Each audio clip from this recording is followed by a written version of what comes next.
I've treated hundreds of patients and trained thousands of healthcare professionals over my 15-year career. And one thing I've learned through that experience is that most people are really confused about supplements, or they lack a clear strategy or plan for how to use supplements to improve their health. That's why I created Adapt Naturals. It's a supplement line designed to add back in what the modern world has squeezed out and help you feel and perform your best. Our ancestors' diets were rich in the essential vitamins and minerals and phytonutrients we need for optimal function. But today, thanks to declining soil quality, a growing toxic burden, and other challenges in the modern world, most of us are not getting enough of these critical nutrients. I formulated Adapt Naturals using the principles of evolutionary biology and modern research to fill the nutrient gaps that we face today and replicate the nutrient intakes found in an optimal ancestral diet. Our flagship offering is called the Core Plus Bundle, a daily stack of 5 products that gives you everything you need each day, from essential vitamins and minerals like B12, folate, magnesium, and vitamin D, to phytonutrients like bioflavonoids, carotenoids, and beta-glucans. You can also order the products in the bundle separately if that works better for your needs. The Adapt Naturals products are made from the highest quality, food-based, or bioidentical ingredients. From cellular and immune health to brain and nervous system support to blood sugar and heart health, we've got you covered. Your supplement cupboard is about to get a lot smaller. We also created an app called Core Reset to help you get your nutrition, sleep, movement, and stress management dialed in. Because no matter how good our supplements are, and they are really good, you can't supplement yourself out of a bad diet and lifestyle. The best part is that you get this app at no additional cost when you order the Core Plus bundle. Head over to adaptnaturals.com, that's ADAPT naturals.com, to learn more and start feeling and performing your best. Hey everybody, Chris Kresser here. Welcome to another episode of Revolution Health Radio.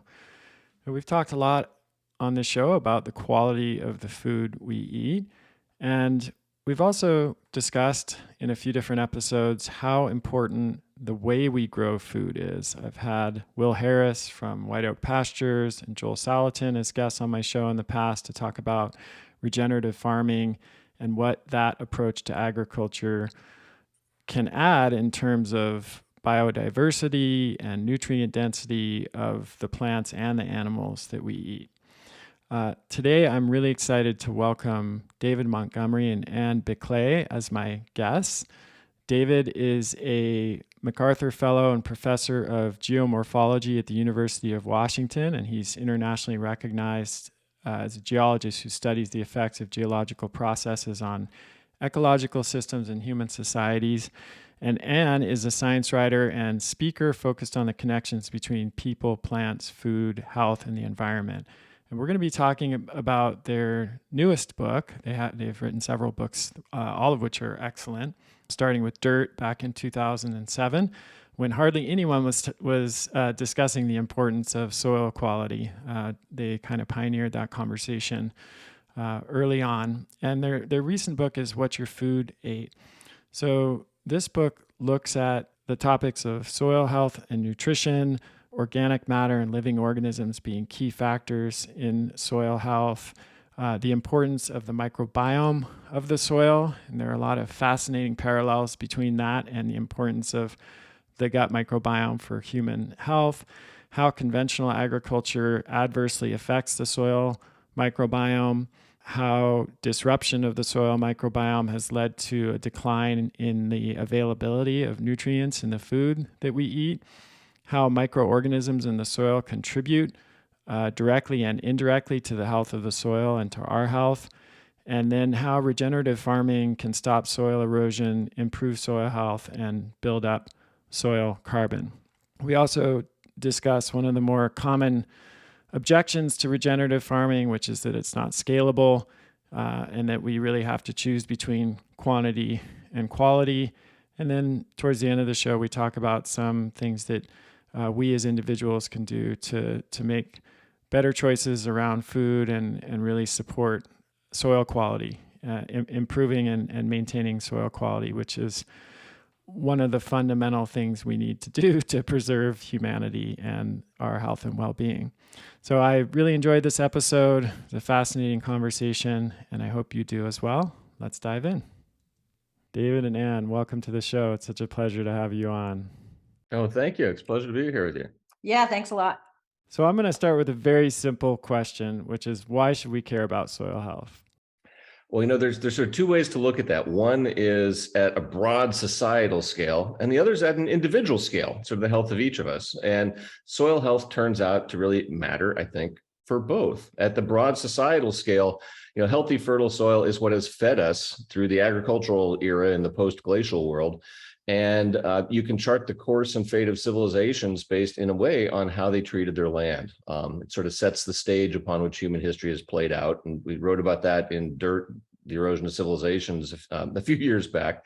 And if you look at our individual health, trying to connect the dots between soil health, the health of crops, the health of livestock, and the health of people is what Anne and I wrote about in our new book, What Your Food Ate. And there's a lot of detail on sort of how you can connect those dots, but the more that we've learned in the last 80 years in the sort of modern agricultural era, the more it seems those dots connect, and the better the science that sort of supports there being connections, as complex and nuanced as they are. So this is definitely not my area of expertise, and that's why I'm looking forward to talking to you about it. I'm, more involved in what happens after people take food out of the soil, of course, but it seems to me that earlier in the 20th century, the main focus from an agricultural perspective was how are we going to feed the growing population? And a lot of the efforts were geared towards just kind of goosing the system as much as to essentially yield as many crops as we possibly could. And there wasn't a lot of attention or even questions being asked about how those inputs were going to affect the health of the soil over the long term. Is that a fair characterization, number one? And number two, how has that changed in at least, in your experience over your lifetimes? I know you've both had long careers in these fields. Like what changes are you seeing now? Yeah, that's a really good question, Chris. And it always reminds me that famine has a long, long shadow when it comes to humanity. And that, of course, was, part of the motivating reason and why enough food, yield, that's what yield is when people talk about that, is do we have enough to at least get calories into everybody? So that it's not just a long arm, it's a strong arm too. And at least for those of us in the Western world, the problem of enough calories was solved a while ago. And yet we have not been able to pivot to dealing with, another aspect of our health, which is, are we getting enough of the nutrients that actually support our health? So these are things that, don't really have caloric value, mineral elements, phytochemicals, those kinds of things. And so it is a fair characterization to say that we've had a really tough time in agriculture of we can't let go of yield because we do still need to grow and harvest enough food to feed people, but we need to bring another factor into that, and that is, what is the quality of the food? Is it suffused with the nutrients? And when I say nutrients, that's a really broad category in my mind as a biologist. It's way more than just calories. And so we need to bring that aspect into things so that we're growing enough food that has the things in it that are just vital and critical to human health, especially once you get past the stage of, infancy and young adulthood. And that becomes a question of, okay, we've built this body, the biomass is pretty set, we hope. It's not continually growing and getting bigger anyway. And so if we have this biomass, what do we need to do to take care of it, to keep it, functioning and in good health for as long of a person's life as is possible? Because it's really not, I don't think anybody is looking forward to living, the last 25 or 30 years of their life with chronic illnesses that are, just so debilitating. It kind of wrecks your quality of life. Yeah. So David and I, we see this idea is some types of farmers are realizing this, and they're beginning to change their practices so that it's changing what gets into the crops and animals that become a part of the human diet. It's such an important point. It's actually the timing of this podcast recording is perfect because in the last 2 years, I've been working as a functional medicine clinician for 15 years, and I've come to believe that nutrient deficiency or nutrient inadequacy is this sort of like hidden tip of this hidden iceberg that is dramatically impacting our health and our quality of life. And yet there's hardly anybody talking about it, even in the functional medicine world. And I think part of it comes down to the difference between deficiency and inadequacy. Like we've had this view of like we need a certain amount of a nutrient just to avoid like scurvy or rickets or beriberi or pellagra. Okay, we're past that now. We have higher aspirations than just dying from a frank nutrient deficiency. We want to live, a long, healthy life, avoid chronic disease, all the things you talked about. And we know now from extensive research that the level of nutrient required for that is much higher than the level that's just required to avoid an acute deficiency related disease. And so I'm happy to be having this conversation because you could look at it and say we are now extremely well fed, but we're undernourished. And I saw a statistic the other day, I think you'll appreciate, that average calorie intake has increased by 24% since 1961. And I think that study was in the early 2000s. So we're now 20 years past that. I'm guessing that it's actually increased more than that. But I know from reading your book and other resources that the nutrient levels in our food have steadily declined over that time. So you have a double whammy where the calorie intake is going up from ultra-processed and refined foods that are devoid of nutrients, and then the nutrient levels of even the good, healthy foods that we might eat are going down. So let's talk a little bit about that. Like, why is this happening? How does this relate to the microbiome of the soil, which I know you focus a lot on? What's going on in the last 50 years that's causing this decline in nutrient value? Yeah, so there's a couple angles there, and in effect, what we've done in modernizing our agricultural practices is that we've looked at prioritizing the aspects of agriculture that will help us survive, but we've kind of left those aspects that could help us thrive off the table inadvertently, as we've sought as the global we have sought to feed the world. So how does this all sort of connect? When you look at things like the mineral acquisition or the mineral micronutrient acquisition by crops, there's been documented declines or studies that have documented declines in the mineral content of foods over the last 80 years. And some of them are controversial, some of them have gone back and forth, but when you review them all like we did in the book, it's pretty clear that there have been declines, and there's actually a widely accepted hypothesis in agriculture about why that is. It's only part of the story in our opinion, but part of the story is fairly well accepted, and that's what's known as the dilution effect. And so imagine you're basically growing a wheat plant and you breed it to have twice as many seeds as it had before. That sounds good. It's twice as many calories. It's twice as much food. But if that plant takes the same amount of zinc out of the soil to then park in those seeds, it's spreading it to do twice as many seeds. So each seed gets half the zinc. So there's a fairly simple effect that's been manifest through crop breeding, where we've bred for yield without paying attention to simultaneously breeding for greater nutrient uptake to support a higher nutrient density in that yield. So that's part of the problem. The one part of the problem that has basically been shown to really not be a contributor to the nutrient decline is actually declines in depletion of minerals in the soil. That's kind of a red herring.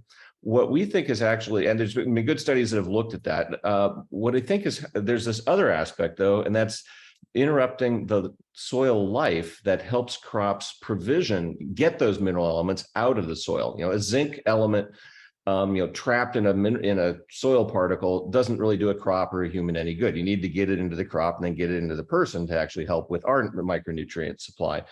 And it turns out that biology, soil life, is the agent that helps to get those micronutrients out of soil particles and into crops. And two of our primary agricultural methods at this point, intensive tillage and the liberal application of synthetic nitrogen fertilizers, both undermine the fungal life that helps to prospect and get those micronutrients into our crops. So if we use a lot of tillage and a lot of nitrogen, we can grow high yields, but those methods undermine the mechanisms biologically that help provision those crops with high abundances of mineral micronutrients. And that hasn't received a lot of study. We review the background on that in the book and make the case for why that's an important factor to think about.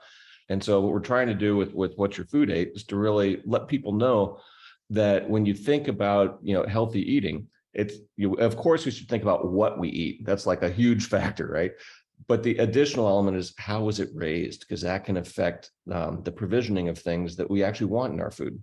Yeah, that makes a lot of sense to me as a clinician who's focused on gut health and, and reviewed so many studies on the relationship between the gut microbiota and our absorption and assimilation of nutrients. There's so many complex interactions that happen between the bacteria and yeast in the gut, and not only like compounds that they produce on their own that are useful to us, and I'll come back to that because I know you've written about that as well, but their ability to extract nutrients from food. And we know that with someone who has an unhealthy gut microbiota, they could eat the exact same meal as someone who has healthy gut microbiome, but they're going to get totally different nutrition out of the meal as a result of that. So it sounds like that's also a factor in the soil. Oh, yeah, definitely. I mean, the whole game when it comes to diet, and I really like framing things in terms of diet, because the soil can have a diet, the soil microbiome has a diet, just like a person, and our microbial communities. And kind of the whole game there is that these microbes, whether it's bacteria or fungi or protists, what have you, they're acquiring, they play a huge role in acquisition and in processing. And sometimes that word processing gets bound up with ultra processed foods. And I just want to stay here for the record. Processing is not a bad thing, right? It's like when you go and get tomatoes and make tomato sauce, that's a form of processing. But we're not talking about wholesale alteration of things, plus the introduction of other things. And so this is what's happening in the soil and in the gut, is that these microbes are acquiring and helping to process, in many cases, various components in the diet, the diet of a plant, as well as the diet of a person. So we're not only what we eat. I think we're more than what we eat when, to your point, when the microbial communities in the gut and the soil are functioning like they're supposed to be. Yeah, and I always like to say, normal function is good enough. We don't need some kind of super anything. We just need normal. And when you get to normal, then you get to functional. Let's talk a little bit about that, because you mentioned, David, some of the threats to the soil microbiome, like fertilizers and herbicides and pesticides and tillage and bare fallows. I know those all threaten soil health, just like antibiotics and chronic stress and NSAIDs threaten our gut microbiome from processed food. What's the fiber of soil? What are some of the things, that like the two key factors that really contribute to the health of soil and the health of the soil microbiome? There's really sort of two big aspects to that. I would argue that soil organic matter would be the fiber equivalent for the soil. And the parallels between what goes on in the human gut and its relationships with our microbiome and what goes on in the soil are pretty striking and profound. You can go down the list, from nutrient acquisition to teeing up a defensive system, communication, all the sort of functions of that chemical communication between microbes and the host organism, whether a plant or a person, are pretty profound and integrated evolutionarily into maintaining the health of that organism on both ends of it. They're mutually beneficial, symbiotic relationships. The microbes end up making things that benefit the health of the host organism. And what does the host organism do for the microbes? It helps feed them. So in terms of soil health, the provisioning of soil organic matter in the soil is a big one, but also the provisioning of exudates from the plants. And what are exudates? Well, they're things that plants exude or drip out of their roots. And when you look into what kind of compounds plants are making through photosynthesis and then exuding out through the roots, there are things like carbohydrates, proteins, lipids, fats. It sounds like food because it is food. It's food for microbes. So they're basically laying out an underground smorgasbord for organisms that will then congregate around their roots and metabolize those exudates into things that help to benefit the plants. And so when you think of sort of what makes for a healthy, fertile soil, it's a good amount of organic matter for the climate and the region and the soil, which are all factors in that, in what's enough or what's good. But also then a healthy component of soil life that is in commensal or beneficial relationships with the vegetation growing there. And those are the things that the too frequent tillage or too intense a use of synthetic fertilizers can actually disrupt, because they encourage the degradation of that soil organic matter, and they can change the community of life in the soil. It's not just enough to have life in the soil. You want life that is actually acting in concert with the crops you're trying to grow and the people you're trying to, and provisioning the nutrients that you want to nourish the people who eat those crops. And so scrambling who's there in that community can have a big effect on not just productivity, but also the health of crops. Aside from the methods of agriculture and the chemicals that are being used, what are the other factors that contribute to organic matter and the amount of living organisms in the soil? There's been, for example, a movement in the last several years, advocates of plant-based diets, arguing that we should remove all kind of animals from the food ecosystem, essentially. And, what do you think about that argument? And what's the problem? What are the potential problems with that approach?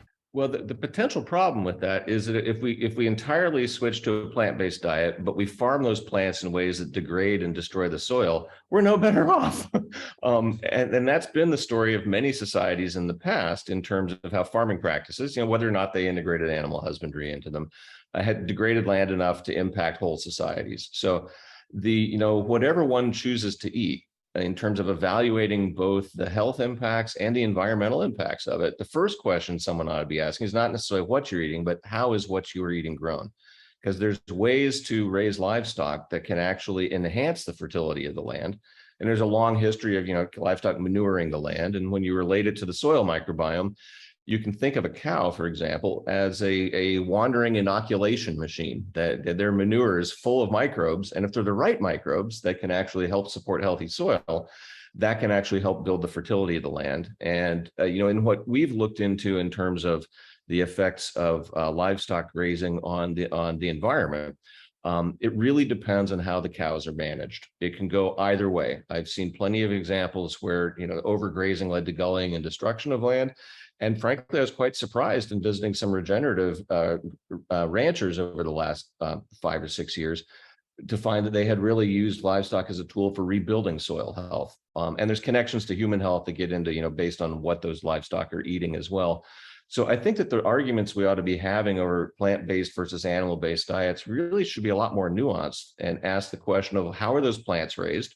And how are the livestock actually raised? Because there's no question that a meat-rich diet on livestock raised in confined feeding operations and fed mostly seed feeds derived from crops that were grown in ways that degraded the soil, that's not good for people. It's not good for cows. It's not good for the land. It's not good for the planet.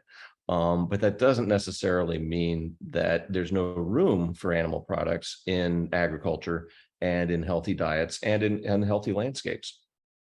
I had Will Harris from White Oak Pastures on my show. You might be familiar with him, and also Joel Salatin in the past. And those were very interesting conversations about the different ways that animal husbandry and raising animals and incorporating them in the food system can happen. And they're really kind of a polar opposite of how things tend to happen on the in industrial agriculture.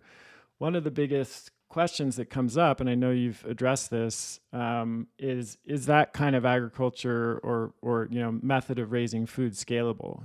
People say, well, that's nice in a kind of boutique way, like it's nice for white oak pastures, it's nice for Joel Salatin, but come on, let's get realistic here. We need to feed the world, and the only way we're going to do that is with monocropping soy and corn and rice and wheat. So what would you say to someone who has that objection? I think that the question of scale on anything is important, but I also think, at the same time, we probably all realize at this point, especially, in somewhere like the United States, or some of us at least may realize this, we don't need to be consuming the amount of animal protein that we do, especially, if you're eating it at nearly every meal. And we certainly ought to be thinking about consuming more nutrient dense animal protein. And at the same time that I say nutrient dense, I also mean animal protein that is not got antibiotics, low levels of phytochemicals, unhealthy balance of fats. So that's kind of how I respond to the scale thing, is like, I don't really think we need to scale this up. I mean, animals have always been a part of agriculture, and you look around at other cultures that have animals in their farming systems, and they tend to be breeds that do very well for a local climate and a local region. I remember reading about cows in, of all places, Kerala, India. So this is a southern part of India that is incredibly hot, and these cows are about the size of ponies. Okay, so it's not this giant Holstein that has been bred so large it can't even really survive out in a pasture environment. And that goes sort of back, Chris, to your initial question about yield. And we've gotten so mixed up when it comes to animals and yield in some ways that we sort of have forgotten that there are these breeds of animals, whether you're talking, a ruminant or pigs or chickens, that have always done well in particular conditions, and that, the people, the farmers who live in those regions know what those breeds are. So I don't think it's so much about scalable as it is about adaptability and resiliency. We should be using animal breeds that work well, especially given our changing climate, that work well in the regions where people live. So, and at the same time eating, higher quality animal proteins. I actually think that the sort of the feed the world and yield question is a bit of a red herring. And the reason I would argue that is that of the regenerative farms that we visited, and particularly the ones I wrote about in Growing a Revolution, their yields of these regenerative farmers were comparable to their conventional neighbors, if not higher. They were able to grow as much, if not more, food with healthy, fertile soil, and they did it with less fertilizer, less pesticide, and less diesel. Better for the environment. They grew just as much food. Now, in terms of the size of farms, that's a really interesting question. The largest regenerative farms I've been on are 20,000 some odd acres. They're huge. In the Dakotas, you couldn't see it, you see it over the horizon. And they were growing mostly, mostly grains and commodity crops, but they were doing it in a different way than we tend to do it conventionally. And their yields were comparable to what their conventional neighbors were getting. Their profits were better because they spent less to grow the same amount.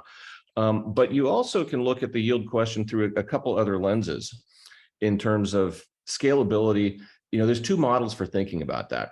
There's the large farm versus small farm question. And I think you can do regenerative on both. But there's also the question of, well, what's your strategy for scaling? Because you could scale out production by cloning lots of small farms rather than just consolidating them into a few big farms.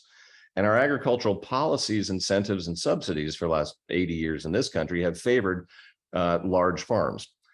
That's a policy choice. We could reverse that. We could start favoring and subsidizing and helping out farmers to do small farms. And why might that make sense for feeding the world? Well, because if you actually look at the data in terms of how much food you can produce per hectare of land, small farms produce more than big farms. Now, if you look at it for one crop, say you just look at corn, it flips. It's the reverse. A monoculture is really good for growing a whole lot of like one or two things. If you really want to grow a lot of food, on the other hand, you grow diverse polycultures on small farms and you produce more per hectare. And if you look at who feeds the world today, something like 70% of the world's food comes from small farms. Now, most of that's in the non-Westernized world. So we'd have to think, in terms of a regenerative agriculture strategy, how is it different in different portions of the world with access to different technologies and capital and so forth. But the basic idea that you can farm in ways that build soil health, what we call regenerative farming, is something that can work for the scalability. It can work for the yield question. It's a very different way of thinking about the soil and requires very different ways of farming, but we've seen it work. Let's talk amino acids for a moment. On my recent episode, Why Amino Acids Are the Building Blocks of Life, I discuss why we need amino acids at all stages of life and how Kion aminos can help you live a long, active, healthy life. To truly understand just how vital amino acids are for health, think about your body and what it's made of. You've probably heard before that it's made up of mostly water. What you probably haven't heard is that everything else in your body is 50% amino acids. These building blocks of life are essential for health and fitness. This is why Kion Aminos is my fundamental supplement for fitness. I drink them every day for energy, muscle, and recovery. Kion Aminos is backed by over 20 years of clinical research, has the highest quality ingredients, no fillers or junk, undergoes rigorous quality testing, and tastes amazing with all natural flavors. So if you want to naturally boost energy, build lean muscle, and enhance athletic recovery, you need to get Kion Aminos. You can now save 20% on monthly deliveries and 10% on one-time purchases. Just go to getkion.com/Kresser. That's getkion.com/Kresser to get my fundamental supplement for fitness, Kion Aminos. Paleo Valley's beef sticks are definitely one of my favorite snacks. They're unlike anything else on the market. They're made from 100% grass-fed and grass-finished beef and organic spices, and they are naturally fermented, which gives them this really amazing flavor. In fact, they were recently voted in Paleo Magazine as one of the top snacks of the year. One reason I love Paleo Valley is that they're committed to making the highest quality whole food products that are free of junk ingredients. They're compact and easy to take on the go, especially when I'm out in the mountains and away from civilization. Go to paleovalley.com/Chris and use the code Kresser15 to get 15% off. To live your healthiest, longest life, you need to understand what's going on inside your body. People age at different speeds, and generic annual blood work doesn't properly evaluate your biological age, but Inside Tracker does. Inside Tracker is a truly personalized nutrition and performance system designed to extend your health span and slow the aging process. Created by leading scientists in aging, genetics, and biometrics, Inside Tracker analyzes your blood, DNA, and fitness tracking data to identify where you're optimized and where you're not. You'll get a daily action plan with personalized guidance on the right exercise, nutrition, and supplementation for your body. Add Inner Age 2.0 to any plan to calculate your true biological age and see how you're aging from the inside out. For a limited time, get 20% off the entire Inside Tracker store. Just go to insidetracker.com/Chris Kresser. That's insidetracker.com/Chris Kresser. There's so many ways I want to follow up with this. I want to circle back to what we started talking about, which was yield. And are you aware of a metric that is used that combines calories with nutrient density for yield in agriculture? Is there such a thing? Well, in effect, nutrient density is nutrients per calorie is one way to think about it. Yeah. So in a way that kind of incorporates it, but not I think directly in the way that you're I guess what I'm wondering is that even part of the conversation around yield in most conversations? Because if we think about like corn, okay, great, we can grow a ton of corn, we can grow a ton of rice, we can grow a ton of wheat, and that's gonna produce a certain amount of calories. But as we've discussed, if our goal is to promote optimal health, we're not just thinking about calories, we're thinking about nutrient density. There was a study published by Ty Beal and Flaminio Ortenzi in March of this year, And it was the first study that ever quantified nutrient density of common foods that took bioavailability into account. So, we know, of course, that the amount of nutrients that's listed on a food label for a particular food, we don't ever absorb 100% of that. And we know because there are compounds like oxalates and phytic acid that interfere with our absorption of minerals, just like I know there are parallels there in the soil as well. Sorry, there must be a UPS driver here at the door or something. My listeners are used to it at this point. So, 4 of the top 7 foods from a nutrient density perspective were organ meats. And these, of course, have fallen out of favor in the modern diet. But it strikes me that, like, if a small farm it has animals and is producing animal foods, it's producing dark leafy greens, which were very high on the nutrient density list. It's producing eggs, which were also very high. Even if the total caloric yield of that farm is way lower than the neighboring monocrop, of corn producer, we're going to want more of those small farms any day of the week, because from a health impact perspective, that's going to be far better for humanity than more of those large farms. And I guess I'm just wondering, I know you both are thinking about that, but is that part of the conversation, like among scientists in general who are thinking about this? I think a lot of us who are looking at ways of addressing current problems in the food system, yes, this is very much on our minds. I think it gets tricky when we try and sort of quantify things too much, in part because microbiomes, whether in the soil or the body, are really complex and they're really dynamic. And so to say at any one point in time that something, this is sort of the problem with soil health. People keep coming up with different parameters and metrics to define what's good soil health, what's bad soil health. And it gets you so far in terms of sort of characterizing, the direction that we all want things to go and the final sort of, nutrient density qualities in our plant and animal foods.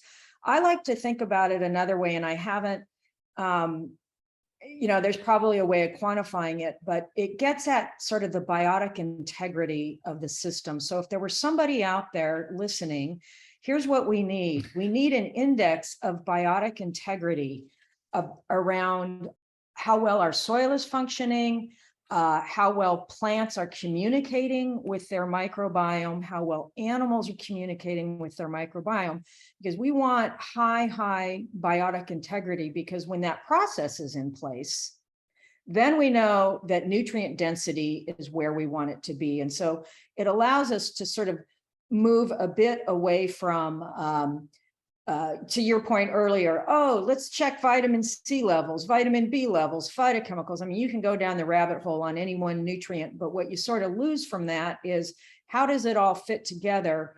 And you also kind of lose sight of, that's right. If we can get these processes in place that are, back to my point about normal and functioning, then we're getting the quality of foods that we need in the human diet for health throughout the lifespan. So I think I remember that study. And also I'm like, oh, great. Everyone's really going to want to start eating brain and liver again. I happen to like chicken liver in particular, a lot.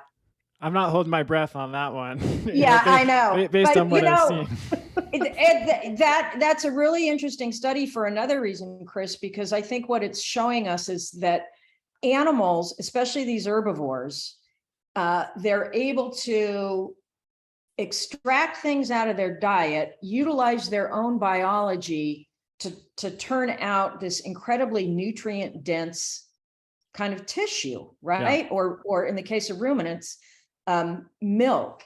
And that goes to show that there's some pretty profound linkages and connections between these different sorts of biology, right? A plant is completely different than an animal, and yet these animals are able to take in energy and all of these other compounds and molecules. And it's this kind of alchemical transformative thing that's like, wow, why would we not be considering these kinds of foods given the health conditions that we're facing today? That's right. And they do certain things better than we do. For example, they convert K1 into K2 more efficiently than we do. They convert beta carotenes into retinol, the active form of vitamin A, often better than we do. And it's in some ways like, let's let them do some of the work, so that we don't have to do all the work. But I want to go back to something you hinted at, which, there's this concept, this food philosopher. I think he's in Australia. His name's Georgi Skrinis, and he coined this term, or he popularized it, at least in the scientific literature, which was food synergy. And the concept there, which you just spoke to, is that nutrients don't exist in isolation. They exist in an ecosystem, both in the soil and also then later in our bodies. And we know, for example, that you need magnesium to absorb and activate vitamin D. And there's actually the flip relationship there too. Vitamin D is necessary to activate magnesium. So if you're focused myopically on a single nutrient, you may be missing the complex and important relationships that occur between these nutrients that are vital to our health. I mean, another one I just wrote about or did a video about is calcium. It's one of the few examples where I think the RDA is actually too high. The RDA for calcium is based on the premise that people are deficient in vitamin D, vitamin K2, and magnesium, among other things. And yes, if that's the case, you do need probably 1,000 milligrams of calcium per day, which is what the current RDA is. But studies have shown if you're getting optimal amounts of D and K2 and magnesium and silica and all the other nutrients that support healthy bone formation, you could probably get 600, 700 milligrams of calcium a day and be just fine. So it strikes me, and you're pointing at this whole complex interplay of nutrients that happens, and we need to be focused on that because there's so much of it that we don't even understand yet. We're just like monkeys with computers, barely kind of scratching the surface of understanding this stuff.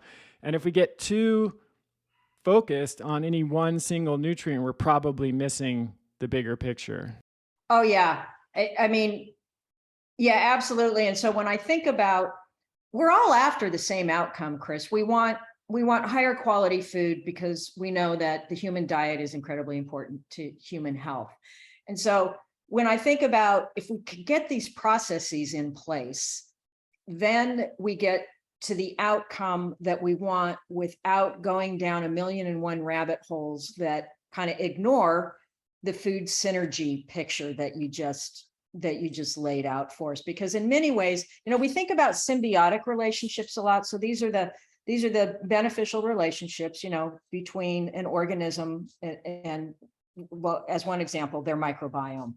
And it made me think about, there's these symbioses between foods and compounds and molecules. And really what we want to set those symbioses up because they're mutually supportive.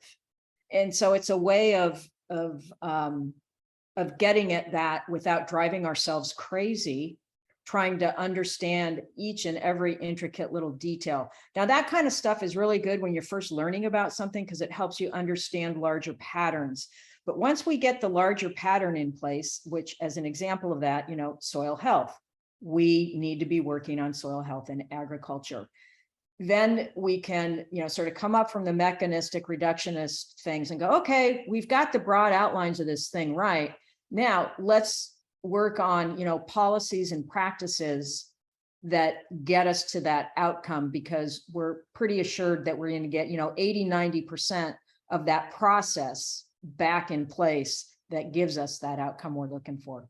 Yeah, I think that's super important. And I mean, as I've continued to learn in my career in functional medicine, as a functional medicine clinician, that's kind of the same way I approach human health at this point is, there's always this complex interplay of interactions, and there's a real risk in becoming too hyper-focused in any one particular area, whether that's diet or exercise or sleep or stress management. Like because health is way more complex than that, good news, bad news, right? And it explains in my mind how people can follow totally diverse approaches to health and have totally different results, because of this complexity and nuance is happening all of the time.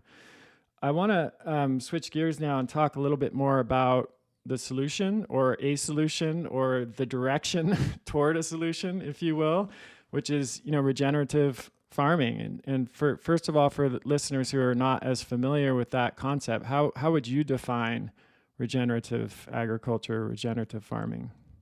Well, we look at regenerative agriculture as systems of agricultural practices that enhance and build the fertility of the soil and are capable of maintaining it over time as a consequence of intensive agriculture. So it's basically agriculture that doesn't degrade the soil, doesn't degrade the land, is one way to think about it. There's lots of arguments about, as people try and spin up certifications and think about discussing, well, okay, who is regenerative and who is not regenerative? There's arguments over what the term actually means. We tend to adopt the sort of the broadest view of that, as if it's building soil health, that's regenerative, and there's different ways to do it. There's different paths towards that outcome. And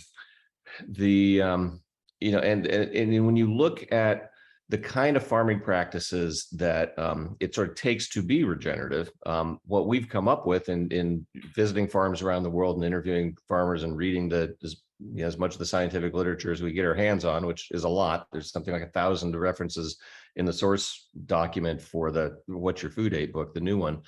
But there's really sort of three basic practices that you can think of as things that need to be done to be regenerative, and that's minimizing disturbance of the soil. So that's minimizing plowing and minimizing agrochemical use. There's keeping the land covered with living plants. So that's planting cover crops in between plants. So no bare fallow. So no tilling, no bare fallow. Always keep something growing because that helps feed the microbes. And then grow a diversity of crops. And that could either be a diversity of cover crops with a few cash crops, or it could be a complex rotation of cash crops. There's different ways to do it. Or with some of the subsistence farms in Africa that we visited, and it's a very diverse set of entirely edible crops, with the 8 to 10 different crops in the same field at the same time. There's lots of ways to get diversity, but that minimize disturbance, chemical and physical, maximize the time duration of living plants in the land, and grow a diversity of plants is really the recipe for cultivating the beneficial life forms that can help build soil organic matter and support the nutrient cycling at the heart of what we've been talking about.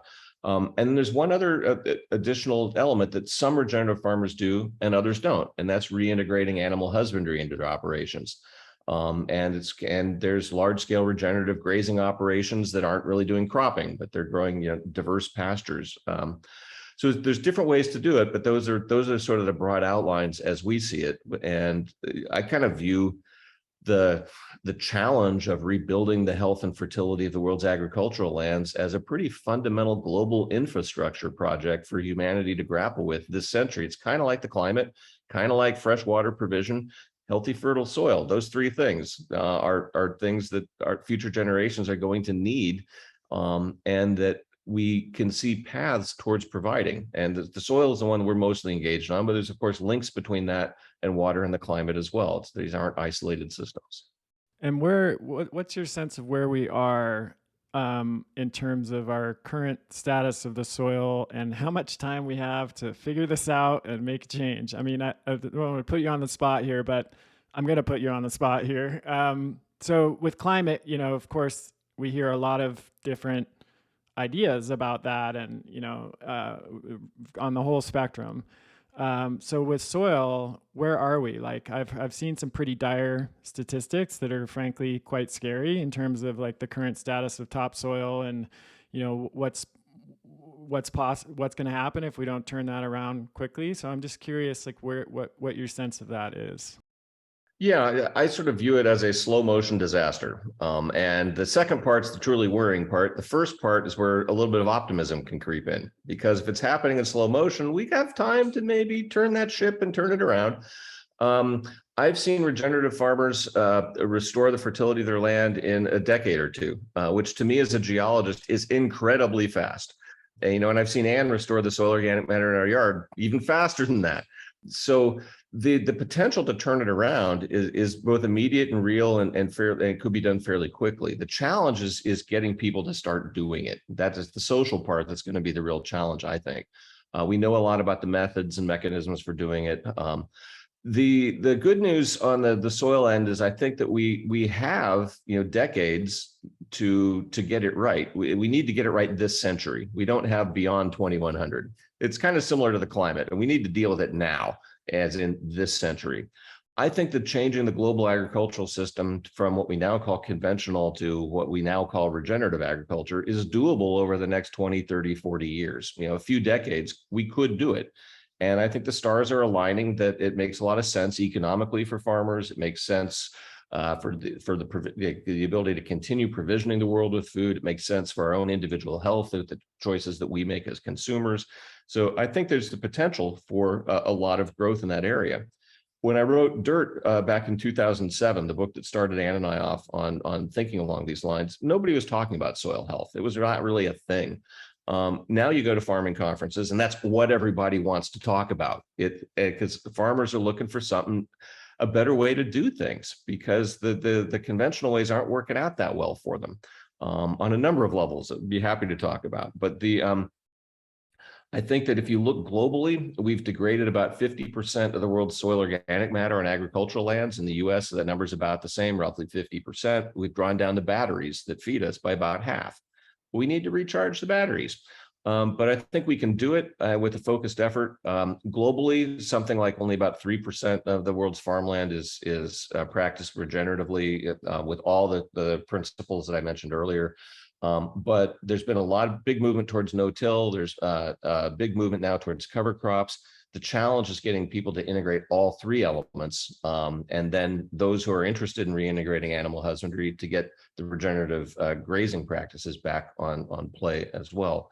So there's a lot of work to be done, but interest is growing, and I think there's cause for optimism to look for increasing adoption, because frankly, it just makes sense, and we need to do it this century. It's like the climate issue. There's no advantage for waiting. Yeah. Yeah. And the only thing I would add to that is that we have technology that already exists. It's been in existence for millions of years, and that is plants and photosynthesis. So while there are other things to throw at climate change, other technologies, people want to build carbon capture things, okay, go do that. But in the meantime, I think photosynthesis and the ability of crops as well as wild plant communities to pull carbon out of the atmosphere and get it down into the soil and store it as life that's constantly cycling. That is a really positive thing. We already know it works. And what's really interesting about how when you start changing these practices and start getting more carbon back into the soil, it doesn't take 50 years for this to happen, Chris. You talk to any farmer or gardener who has begun to implement these regenerative practices, and within a couple growing seasons, they're saying you're like, oh, wow, I'm seeing that dark layer form on the top. I'm having, and there's all these silver linings, less pest and pathogen problems, in the case of farming, we hope, better nutrient density. So there's really a lot to be said for moving in this direction and achieving some of the things that we need to on the climate front. This is totally anecdotal, but 10, 15 years ago, I didn't know any young people that were going into farming, or maybe not many, but now I know a lot. I have a close friend of ours, her daughter's in her late 20s, and she is like so on fire about this and is looking for land and is ready, studying, has done lots of internships, with regenerative farms, and she has a whole bunch of friends that are moving in that direction. And it strikes me that if we're going to have more small farms, we're going to need more farmers to be working those small farms. So I'm just curious if you've seen that evolution over the course of the past 20 years. For sure, no doubt. Oh yeah, the students at the University of Washington, where I teach, started a student farm about 10, 15 years ago or so. And when I was hired there was like, we don't have an ag program, we don't have a soils program. There's no real sort of reason we ought to have like a whole lot of students on campus who are wanting to become farmers and are interested in agriculture, but we do. And that has really grown in the last couple decades. I think there's a lot of young people who are very enthused about doing something very positive in the world with a different approach. And one of the best things that we could do as a nation, I think, is to figure out ways to help young farmers get on the land doing regenerative practices. And that could come in the form of subsidies, it could come in the form of loans, apprenticeships, all kinds of different things. But farming is sort of a high capital business. Land ain't cheap. And it's a low margin business. The returns aren't spectacular by Silicon Valley standards. And I used to go to farming conferences, and even in my 50s, I would be one of the youngest people in the room. Now that's starting to change. I'm obviously older now, but the people coming to those kind of conferences there's more and more young people interested in it as a lifestyle, as a business, as a way to support a family. And as a nation, we ought to be doing everything we can to support young farmers getting into the business. Yeah. And I think one of the most positive things is seeing one of the farms that we visited for What Your Food Ate has a really robust internship apprentice type program where they bring young people onto the farm. And it works really well with like a no-till vegetable kind of a farm where the acreage is not vast. This particular farm they've got maybe 3 or 4 acres. It's under really active production. And they've got about maybe 6, 8 interns. And when we visited, these kids were busy. They're outside. They like that. They're not behind a screen. They're moving around. So physical activity is good. They're eating really good food. Their social health, they're commingling with all of the other folks. I mean, it's a really good work setting in some ways for a young person who is looking to use not just their mind, but their body, and to be able to combine that in a way that benefits the planet and hopefully translates into a better future. I can't think of a better career opportunity in some ways.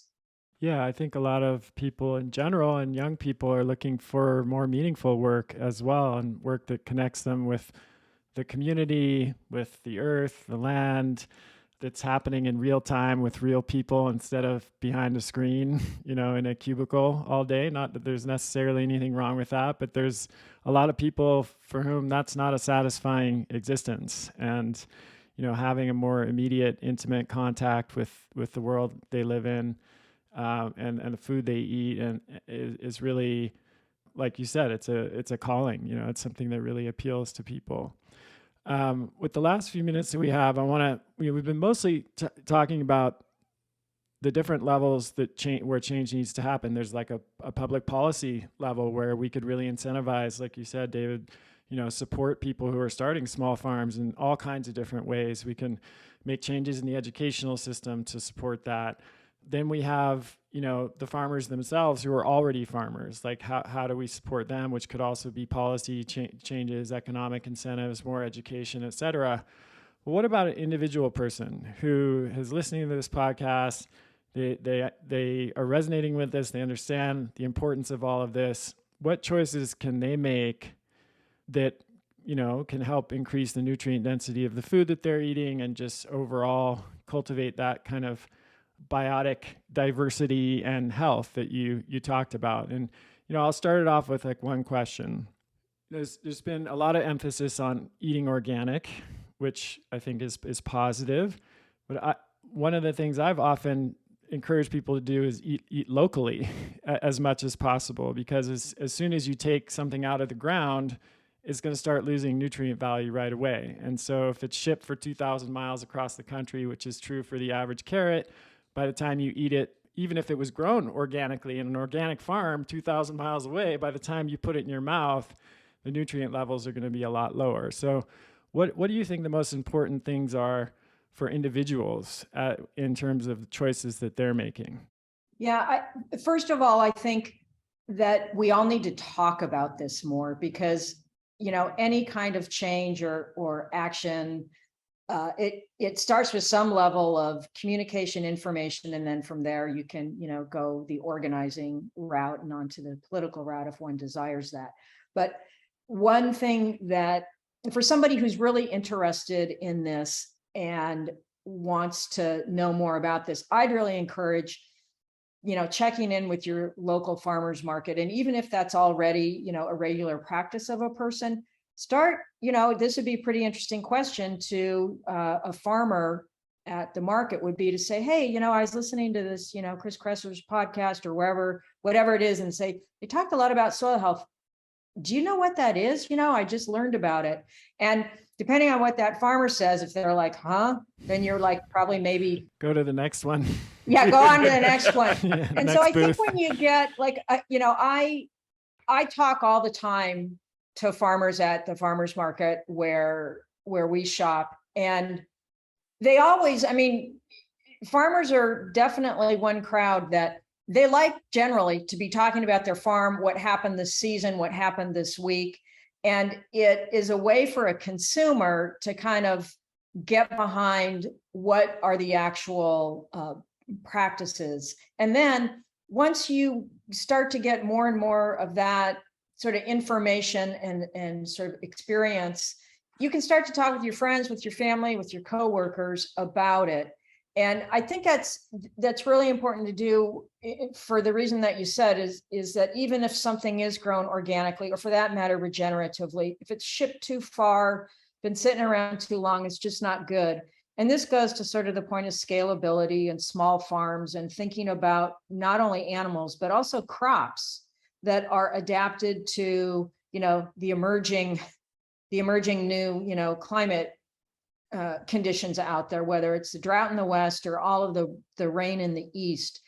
We've got to figure out ways to be, finding crops and animals that do best in those conditions. So there is a lot to talk about. And if we let farmers know that we're interested in their practices, because we understand that practices are a huge influence on the different kind of nutrients, from phytochemicals to selenium to zinc, that we understand that, then farmers are going to, I think, start going, aha, these people are getting cluey. They're asking me questions that I want to know more about too. Yeah, it's kind of like, yeah, that makes sense. It's increasing demand on both sides of the equation. And yeah, and it's also, of course, if someone's inclined, like growing stuff in your backyard is, as you've done. And my wife has taken a few permaculture courses, and I've been just amazed at what is possible to grow in a small, on a small plot of land. It was admittedly a lot easier when we lived in Northern California than it is in Park City, where it snowed a foot on Memorial Day this year, and it could snow tomorrow here in September. So we have a very short growing season, and we need a greenhouse. But even then, like we're members of a local farm CSA, and I'm just blown away by what they can produce in such a short growing season and with greenhouses. So it's, if people are oriented in that direction, there's nothing like taking, fresh herb out of your garden or tomato off the vine in your backyard. It's just the taste. I don't think I had really tasted a tomato until I was 22 or 23 or something, because what I had grown up eating in the store, those waxy, pale, tomato flavored water texture type of things. So yeah, it's pretty, you can taste that nutrient density in the food. You really can. Oh yeah. And yeah. And to that point, once your body, we go into this in the book, we call it body wisdom. Once the body puts together a really positive flavor and taste, embedded in that is high nutrient density. So it's like, I don't need to read any freaking labels, right? Because the flavor and taste have taken care of that for me. And I like that idea, and farmers understanding that idea and consumers understanding that idea. Yeah, it makes perfect sense. There's some evolutionary wisdom working there, right? Well, I'm really enjoyed this interview. I loved the book. So the book is What Your Food Ate, and tell everyone where they can learn more about it and pick up a copy. Well, if people are interested in learning a little bit more about it, they could visit our website, which is dig2grow, dig2grow.com. And we've got, the brief synopses of the various books that we've written, including the new one, What Your Food Ate. You can download the references for the source material in What Your Food Ate. If you want to see all the papers that we read, that you don't have to if you read the book, because we read them for you. And in terms of getting the book, it should be available wherever books are sold. If you like your local independent bookstore, or whether you like Amazon or directly from the publisher, W.W. Norton. If you Google "what's your food ate," you'll find a way to acquire it if you want. And if you want to acquire a signed copy, send us an email through our website. Those emails forward to Ann and I. Great. Yeah, and I have to say I've really enjoyed the book. It's accessible and easy to read, and yet it's not dumbed down. There's plenty of technical data and interesting detail for people who want that. And then it's also just a great story of the history of soil and the role that soil plays in human health and well-being, and the health of not just humans, of course, but all life on the planet. And so it's very timely and really great read, and I definitely encourage everyone to go pick up a copy. So Ann and David, thanks again for joining me, and thanks for all the phenomenal work you're doing, and looking forward to the next book. Yeah. No worries. Thank you. It's a pleasure to talk to you. Yeah. Thanks a lot, Chris. All right. Thanks for listening, everyone. Keep sending your questions to chriskresser.com/podcast question. We'll see you next time. That's the end of this episode of Revolution Health Radio. If you appreciate the show and want to help me create a healthier and happier world, please head over to iTunes and leave us a review. They really do make a difference. If you'd like to ask a question for me to answer on a future episode, you can do that at chriskresser.com/podcast question. You can also leave a suggestion for someone you'd like me to interview there.